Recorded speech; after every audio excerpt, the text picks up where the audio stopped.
ಅಸ್ಸಲಾಮು ಅಲೈಕುಂ brothers and sisters, ಹೆಂಗಿದ್ದೀರಾ ನೀವೆಲ್ಲರೂ? ನಾನು ನಿಮ್ಮ ಮುಸ್ಲಿಂ ಕನ್ನಡಿಗ. ಇವತ್ತಿನ ಪ್ರಶ್ನೆ: ಮುಸ್ಲಿಮರು ಇಂಡಿಯಾನ ಇಂಡಿಪೆಂಡೆನ್ಸ್ ಡೇಗೆ ಹೇಗೆ ನೋಡ್ತಾರೆ? ಬ್ರದರ್, ಚೆನ್ನಾಗಿರೋ ಪ್ರಶ್ನೆ ಕೇಳಿದೀರಾ. ಇಂಡಿಪೆಂಡೆನ್ಸ್ ಸಿಕ್ಕಿ ನಮ್ಗೆ 80 ವರ್ಷಗಳು ಆಗಿದೆ. ಇದು ರಿಲಿಜಿಯಸ್ ಫೆಸ್ಟಿವಲ್ ಅಂತ ನೋಡ್ಬೇಕಾ, ಅಥವಾ ಇದು ನ್ಯಾಷನಲ್ ಒಕೇಶನ್ ಮಾತ್ರನಾ? ಇಸ್ಲಾಂ ಮತ್ತು ಇಂಡಿಯನ್ ಸಿಟಿಸನ್ಶಿಪ್ ಎರಡು ಆಪೋಸಿಟ್? ಇವತ್ತು ನಾವು ಈ ಕ್ವೆಶನ್ ನ ಸಿಂಪಲ್ ಆಗಿ ನೋಡೋಣ. ಇಸ್ಲಾಂನ ಫ್ರೀಡಮ್ ಸ್ಟ್ರಗಲ್ ಅಲ್ಲಿ ಮುಸ್ಲಿಮರ ಕಾಂಟ್ರಿಬ್ಯೂಷನ್ ಏನಿತ್ತು, ಮತ್ತು ಮುಸ್ಲಿಂ ಆಗಿ ಇಂಡಿಯನ್ ಸಿಟಿಸನ್ ಆಗಿ ನಮ್ಮ ರೆಸ್ಪಾನ್ಸಿಬಿಲಿಟಿ ಏನು ಅಂತ ಕೂಡ ಅರ್ಥ ಮಾಡ್ಕೊಳ್ಳೋಣ.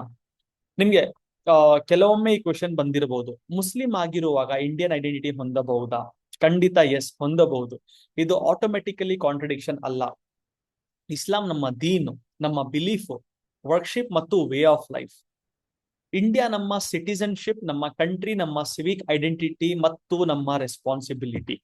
ಆದ್ರೆ ಒಂದು ಇಂಪಾರ್ಟೆಂಟ್ ಡಿಸ್ಟಿಂಕ್ಷನ್: ಇಂಡಿಪೆಂಡೆನ್ಸ್ ಡೇ ಒಂದು ಈ ತರ ಅಲ್ಲ, ಆದ್ರೆ ಇದು ಒಂದು national holiday, national remembrance day. Indian citizen ಆಗಿ ದೇಶದ ಹಿಸ್ಟ್ರಿ, ಸೊಸೈಟಿ ಮತ್ತು ರೆಸ್ಪಾನ್ಸಿಬಿಲಿಟೀಸ್ ಬಗ್ಗೆ ಕೇರ್ ಮಾಡೋದು, ಅದೇ ನಮ್ಮ ಮೇನ್ ವಿಷಯ, ಅದೇ ನಮ್ಮ ಮೇನ್ ಕರ್ತವ್ಯ. ಈಗ ಫ್ರೀಡಮ್ ಅಂದ್ರೆ ಸಿಂಪ್ಲಿ ಬ್ರಿಟಿಷ್ ರೂಲ್ ಇಲ್ಲ ಅಷ್ಟೇ ಅಲ್ಲ. ನಿಮ್ಗೆ ಇವತ್ತು ಮಸ್ಜಿದ್ಗೆ ಹೋಗ್ಬಹುದು, ನೀವು ಮಂದಿರ್ಗೆ ಹೋಗ್ಬಹುದು, ನಾವು ನಮಾಜ್ ಮಾಡ್ಬೋದು, ನೀವು ಪೂಜೆ ಮಾಡ್ಬೋದು, ನಾವು ಖುರಾನ್ ಓದ್ಬೋದು, ನೀವು ವೇದ, ಭಗವದ್ಗೀತಾ, ನಿಮ್ಮ ಹಿಂದೂ ಸ್ಕ್ರಿಪ್ಚರ್ಸ್ ಹೋಗ್ಬೋದು. ನಮ್ಮ ರಿಲಿಜಿಯಸ್ ಪ್ರಾಕ್ಟೀಸ್ ನಾವು ಫಾಲೋ ಮಾಡ್ಬೋದು, ನಿಮ್ಮ ರಿಲಿಜಿಯಸ್ ಪ್ರಾಕ್ಟೀಸ್ ನೀವು ಫಾಲೋ ಮಾಡಬಹುದು. ನಮ್ಮ ಕಲ್ಚರ್ ಅನ್ನು ನಾವು ಪ್ರಿಸರ್ವ್ ಮಾಡ್ಬೋದು, ಮತ್ತು ಸಿಟಿಸನ್ ಆಗಿ ಸೊಸೈಟಿಗೆ ಕಾಂಟ್ರಿಬ್ಯೂಷನ್ ಮಾಡ್ಬೋದು. ಖುರಾನ್ ನಮ್ಗೆ ಜಸ್ಟಿಸ್, ಒಳ್ಳೆತನ ಮತ್ತು ರೆಸ್ಪಾನ್ಸಿಬಿಲಿಟಿಗೆ ಇಂಪಾರ್ಟೆನ್ಸ್ ಕೊಡುತ್ತೆ. ನಮ್ಮ ನಬಿನೂ ಅದೇ ಕೆಲಸ: ನೀವು ಅದು ಮಾಡಿ ನಿಮ್ಮ ಅಕ್ಕಪಕ್ಕದವ್ರಿಗೆ ಒಳ್ಳೇದಾಗಲಿ ಅಂತ. ಸೊ ಫ್ರೀಡಮ್ ಬಗ್ಗೆ ಮಾತಾಡಿದಾಗ ರೈಟ್ಸ್ ಜೊತೆಗೆ ರೆಸ್ಪಾನ್ಸಿಬಿಲಿಟೀಸ್ ಕೂಡ ರಿಮೆಂಬರ್ ಮಾಡ್ಕೊಳ್ಬೇಕು ನಾವು. ಈಗ ಸ್ವಲ್ಪ ಹಿಸ್ಟ್ರಿಗೆ ಹೋಗಿ ನೋಡೋಣ. ಇಂಡಿಯಾನ ಫ್ರೀಡಮ್ ಸ್ಟ್ರಗಲ್ ಬರೀ ಒನ್ ಕಮ್ಯುನಿಟಿ ಅಥವಾ ಒನ್ ರಿಲಿಜಿಯನ್ ಸ್ಟೋರಿನಾ? ಖಂಡಿತ ಅಲ್ಲ. Different religions, different communities, different back grounds, colour, cash, ಇದೆಲ್ಲ ಪೀಪಲ್ ಡಿಫ್ರೆಂಟ್ ವೇಸ್ ಅಲ್ಲಿ ಪಾರ್ಟಿಸಿಪೇಟ್ ಮಾಡಿದ್ದಾರೆ. ಕೆಲವರು ಪೊಲಿಟಿಕಲ್ ಲೀಡರ್ಶಿಪ್ ಮೂಲಕ ಮಾಡಿದ್ರು, ಕೆಲವರು ಜರ್ನಲಿಸಂ ಮೂಲಕ ಮಾಡಿದ್ರು, ಕೆಲವರು ರೆವಲ್ಯೂಷನರಿ ಮೂವ್ಮೆಂಟ್ಸ್ ಮೂಲಕ ಮಾಡಿದ್ರು, ಮತ್ತು ಕೆಲವರು ನಾನ್ ವೈಲೆಂಟ್ ರೆಸಿಸ್ಟೆಂಟ್ ಮೂಲಕ ಮಾಡಿದ್ರು. ಸೊ ಇಂಡಿಯಾನ ಫ್ರೀಡಮ್ ಸ್ಟ್ರಗಲ್ ನ ಕಂಪ್ಲೀಟ್ ಆಗಿ ಅಂಡರ್ಸ್ಟ್ಯಾಂಡ್ ಮಾಡ್ಕೊಳ್ಬೇಕಂದ್ರೆ ಮುಸ್ಲಿಮರ ಕಾಂಟ್ರಿಬ್ಯೂಷನ್ ಹಿಸ್ಟ್ರಿನ ಒಂದು ಪಾರ್ಟ್ ಅಂತ ಅರ್ಥ ಮಾಡ್ಕೊಳ್ಬೇಕು. ಫಸ್ಟ್ ಎಕ್ಸಾಂಪಲ್ ಹೇಳ್ತೀನಿ: ಮೌಲಾನಾ ಅಬ್ದುಲ್ ಕಲಾಂ ಆಜಾದ್. ಅವರು ಒಬ್ಬ ರಿಲಿಜಿಯಸ್ ಸ್ಕಾಲರ್, ಮುಲ್ಲಾ ಆಗಿದ್ರು. ಆದ್ರೆ ಅವರು ಪಬ್ಲಿಕ್ ರೋಲ್ ಅದಕ್ಕಿಂತ ಬ್ರಾಡರ್ ಆಗಿತ್ತು. ಅಲ್ ಹಿಲಾಲ್ ಮತ್ತು ಅಲ್ ಬಲಹ್ ಪಬ್ಲಿಕೇಶನ್ ಮೂಲಕ ಬ್ರಿಟಿಷ್ ರೂಲ್ ನ ಅಪೋಸ್ ಮಾಡಿದ್ರು. ಬ್ರಿಟಿಷ್ ಗವರ್ಮೆಂಟ್ ಅವರನ್ನು ಡಿಟೇನ್ ಕೂಡ ಮಾಡ್ತು. ಅವರು ಇಂಡಿಯನ್ ನ್ಯಾಷನಲ್ ಕಾಂಗ್ರೆಸ್ ನ ಪ್ರೆಸಿಡೆಂಟ್ ಆಗಿ 1923 ಮತ್ತು 1940 ಅಲ್ಲಿ ಸರ್ವ್ ಮಾಡಿದ್ರು. ಮತ್ತೆ ಪಾರ್ಟಿಷನ್, ಇಂಡಿಯಾ ಪಾಕಿಸ್ತಾನ್ ಪಾರ್ಟಿಷನ್ ನ ಸ್ಟ್ರಾಂಗ್ಲಿ ಅಪೋಸ್ ಮಾಡಿದ್ರು. ಸೊ ಅವರ ಲೈಫ್ ರಿಲಿಜಿಯಸ್ ಸ್ಕಾಲರ್ಶಿಪ್ ಮತ್ತು ಪಬ್ಲಿಕ್ ರಿಲೇಶನ್ ಎರಡನ್ನೂ ಇನ್ವಾಲ್ವ್ ಮಾಡುತ್ತೆ. ನೆಕ್ಸ್ಟ್, ಅಶ್ಫಾಕುಲ್ಲಾ ಖಾನ್. ಅವರು ರೆವಲ್ಯೂಷನರಿ ಫ್ರೀಡಮ್ ಮೂವ್ಮೆಂಟ್ ನ ಅಸೋಸಿಯೇಟ್ ಆಗಿದ್ರು. 1925 ಕಾಕೋರಿ ರೆವಲ್ಯೂಷನ್ ಆಕ್ಷನ್ಗೆ ಸಂಬಂಧಿಸಿದ್ರು ಇವರು. ಬ್ರಿಟಿಷ್ ಗವರ್ನರ್ ಇವರನ್ನು ಅರೆಸ್ಟ್ ಮಾಡಿದ್ರು. ಕೋರ್ಟ್ ಅವರನ್ನು ಡೆತ್ ಸೆಂಟೆನ್ಸ್ ಕೊಡ್ತು, ಮತ್ತು December 1927 ಅವರನ್ನು ಎಕ್ಸಿಕ್ಯೂಟ್ ಮಾಡಿದ್ರು. ಸೊ ಅವರ ಸ್ಟೋರಿ ನಮಗೆ ಫ್ರೀಡಮ್ ಸ್ಟ್ರಗಲ್ ಅಲ್ಲಿ ಮುಸ್ಲಿಂ ರೆವಲ್ಯೂಷನರೀಸ್ ಕೂಡ ಸ್ಯಾಕ್ರಿಫೈಸ್ ಮಾಡಿದೆ ಅಂತ ತೋರಿಸುತ್ತೆ. ಹಿಸ್ಟ್ರಿಯಲ್ಲಿ ಫೇಮಸ್ ನೇಮ್ ಮಾತ್ರ ಇರಲ್ಲ. ಬೇಗಂ ಹಜರತ್ ಮಹಲ್ 1857 ಅಪ್ರೈಸಿಂಗ್ ಸಮಯದಲ್ಲಿ ಅವಧ್ ಅಲ್ಲಿ ಬ್ರಿಟಿಷ್ ಫೋರ್ಸಸ್ ವಿರುದ್ಧ ರೆಸಿಸ್ಟೆನ್ಸಿ ಲೀಡರ್ಶಿಪ್ ವಹಿಸಿದ್ರು. ಪೀರ್ ಅಲಿ ಖಾನ್ ಪಟ್ನದಲ್ಲಿ 1857 ಅಪ್ರೈಸಿಂಗ್ ರೆವಲ್ಯೂಷನರಿ ಆಕ್ಟಿವಿಟೀಸ್ ಅಲ್ಲಿ ಪಾರ್ಟಿಸಿಪೇಟ್ ಮಾಡಿದ್ರು. ಇವರನ್ನು ಕೂಡ ಬ್ರಿಟಿಷ್ ಅವರು ಎಕ್ಸಿಕ್ಯೂಟ್ ಮಾಡಿದ್ರು. ಎಕ್ಸಿಕ್ಯೂಟ್ ಅಂದ್ರೆ ಸಾಯಿಸೋದು. ಇವರ ಹೆಸರು ತುಂಬಾ ಜನರಿಗೆ ಗೊತ್ತಿರಲ್ಲ, ಆದ್ರೆ ಫೇಮಸ್ ಆಗಿರಲಿ, ಅನ್ನೋನ್ ಆಗಿರಲಿ, ಸ್ಯಾಕ್ರಿಫೈಸ್ ನ ವ್ಯಾಲ್ಯೂ ಪಾಪ್ಯುಲಾರಿಟಿ ಅಂತ ಡಿಸೈಡ್ ಮಾಡಲ್ಲ. ಇವರು ಕೂಡ ಇಂಡಿಯಾ ಫ್ರೀಡಮ್ ಸ್ಟ್ರಗಲ್ ನ ಹಿಸ್ಟಾರಿಯಲ್ಲಿ ಒಂದು ಪಾರ್ಟ್, ಒಂದು ಭಾಗ. ಈಗ ಕಂಪ್ಲೀಟ್ಲಿ ಡಿಫರೆಂಟ್ ಅಪ್ರೋಚ್ ನ ಎಕ್ಸಾಂಪಲ್ ನೋಡೋಣ. ಖಾನ್ ಅಬ್ದುಲ್ ಗಫಾರ್, ಇವ್ರನ್ನ ಫ್ರಂಟಿಯರ್ ಗಾಂಧಿ, ಗಾಂಧಿನ ಇನ್ನೊಂದು ಫೇಸ್ ಅಂತ ಕರಿತಿದ್ರು. ಇವರು ಬ್ರಿಟಿಷ್ ರೂಲ್ ವಿರುದ್ಧ ನಾನ್ ವೈಲೆನ್ಸ್ ರೆಸಿಸ್ಟೆನ್ಸ್ ಸಪೋರ್ಟ್ ಮಾಡಿದ್ರು. ಖುದಾಯ್ ಖಿದ್ಮತ್ಗಾರ್ ಮೂವ್ಮೆಂಟ್ ನ ಇವರೇ ಲೀಡ್ ಮಾಡಿದ್ದು. ಸೊ ಫ್ರೀಡಮ್ ಸ್ಟ್ರಗಲ್ ಅಂದ್ರೆ ಓನ್ಲಿ ವೆಪನ್ಸ್ ಅಥವಾ ರೆವಲ್ಯೂಷನರಿ ಆಕ್ಷನ್ ಅಲ್ಲ. ಡಿಫ್ರೆಂಟ್ ಪೀಪಲ್, ಡಿಫ್ರೆಂಟ್ ರಿಲಿಜಿಯನ್ ಅವರು ಡಿಫ್ರೆಂಟ್ ಮೆಥಡ್ಸ್ ಯೂಸ್ ಮಾಡಿದ್ರು. ಅಂಡ್ ಮುಸ್ಲಿಂ ಪಾರ್ಟಿಸಿಪೇಷನ್ ಕೂಡ ಒಂದು ಸಿಂಗಲ್ ಟೈಪ್ ಆಫ್ ರೆಸಿಸ್ಟೆನ್ಸ್ ಅಲ್ಲೇ ಇರ್ಲಿಲ್ಲ. ವೆರೈಟಿ ಇವರು ಟ್ರೈ ಮಾಡಿದ್ರು. ಈಗ ಮೇನ್ ಕ್ವೆಶನ್ಗೆ ಬರ್ತೀನಿ. ಹಾಗಾದ್ರೆ ನಾವು ಇಂಡಿಪೆಂಡೆನ್ಸ್ ಏನ ಹೇಗೆ ನೋಡ್ತೀವಿ? ನನ್ನ ನನ್ನ ನಾನು ಇದನ್ನ ಸಿಂಪಲ್ ಆಗಿ ಹೇಳ್ತೀನಿ ನೋಡಿ. ನಾನು ಇಂಡಿಯಾನ ಹಿಸ್ಟ್ರಿ ರಿಮೆಂಬರ್ ಮಾಡ್ತೀವಿ, ನಾವು ಫ್ರೀಡಮ್ ಸ್ಟ್ರಗಲ್ ನ ಸ್ಟಡಿ ಮಾಡ್ತೀವಿ, ಸ್ಯಾಕ್ರಿಫೈಸ್ ಮಾಡಿದ ಪೀಪಲ್ ಬಗ್ಗೆ ಕಲಿತೀವಿ, ಅವರನ್ನು ಪ್ರೇ ಮಾಡ್ತೀವಿ, ಮತ್ತೆ ರೆಸ್ಪಾನ್ಸಿಬಲ್ ಸಿಟಿಸನ್ ಆಗಿ ನಮ್ಮ ರೋಲ್ ಮತ್ತು ರೆಸ್ಪಾನ್ಸಿಬಿಲಿಟೀಸ್ ನ ಫಾಲೋ ಮಾಡ್ತೀವಿ. ನಮ್ಮ ಫ್ರೀಡಮ್ಗೆ, ನಮ್ಮ ಸೇಫ್ಟಿಗೆ ಅಲ್ಲಾಗೆ ಅಲ್ಹಮ್ದುಲಿಲ್ಲಾ ಥ್ಯಾಂಕ್ಸ್ ಅಂತ ಹೇಳ್ತೀವಿ. ಸೊ ದೀನ್ ಮತ್ತು ಸಿವಿಕ್ ಲೈಫ್ ನ ಮಿಕ್ಸ್ ಮಾಡದೆ ಎರಡನ್ನು ಬೌಂಡ್ರೀಸ್ ನ ಅಂಡರ್ಸ್ಟ್ಯಾಂಡ್ ಮಾಡ್ತೀವಿ.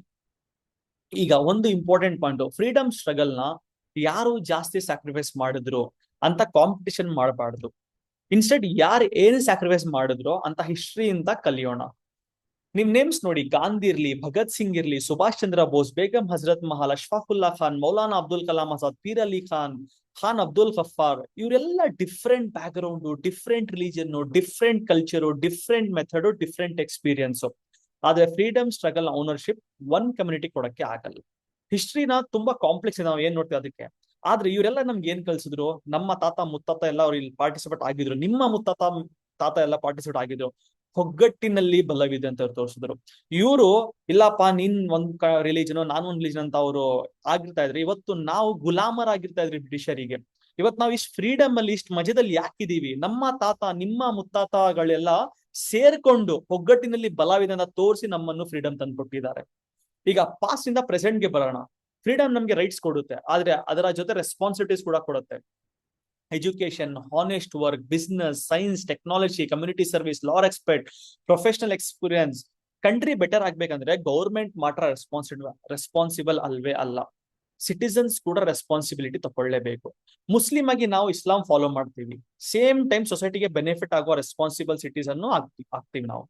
ಜಸ್ಟಿಸ್, ಹಾನೆಸ್ಟಿ, ಟ್ರಸ್ಟ್ ಮತ್ತು ಪೀಪಲ್ಗೆ ಬೆನಿಫಿಟ್ ಆಗೋದು ಮೇನ್ ಇಂಪಾರ್ಟೆಂಟ್ ವ್ಯಾಲ್ಯೂ. ಸೊ ನಿಮ್ಗೆ ಇವತ್ತು ಸಿಂಪಲ್ ಮೆಸೇಜ್, ಇಸ್ಲಾಂ ಫಾಲೋ ಮಾಡ್ತಾ ಇಂಡಿಯನ್ ಸಿಟಿಸನ್ ಆಗಿ ರೆಸ್ಪಾನ್ಸಿಬಲ್ ಆಗಿ ಜೀವನ ಮಾಡೋದು ಆಟೋಮೆಟಿಕಲಿ ಕಾಂಟ್ರಡಿಕ್ಷನ್ ಅಲ್ವೇ ಅಲ್ಲ. ಆದ್ರೆ ಬೌಂಡ್ರೀಸ್ ಕ್ಲಿಯರ್ ಇದೆ. ಇಸ್ಲಾಂ ನಮ್ಮ ದೀನು ಮತ್ತು ನಮ್ಮ ಬಿಲೀಫ್, ಇಂಡಿಯಾ ನಮ್ಮ ಕಂಟ್ರಿ, ನಮ್ಮ ದೇಶ ಮತ್ತು ನಮ್ಮ ಸಿಟಿಸನ್ಶಿಪ್. ಇಸ್ಲಾಂ ನಮ್ಮ ದೀನ್, ಇಂಡಿಯಾ ನಮ್ಮ ಸಿಟಿಸನ್ಶಿಪ್.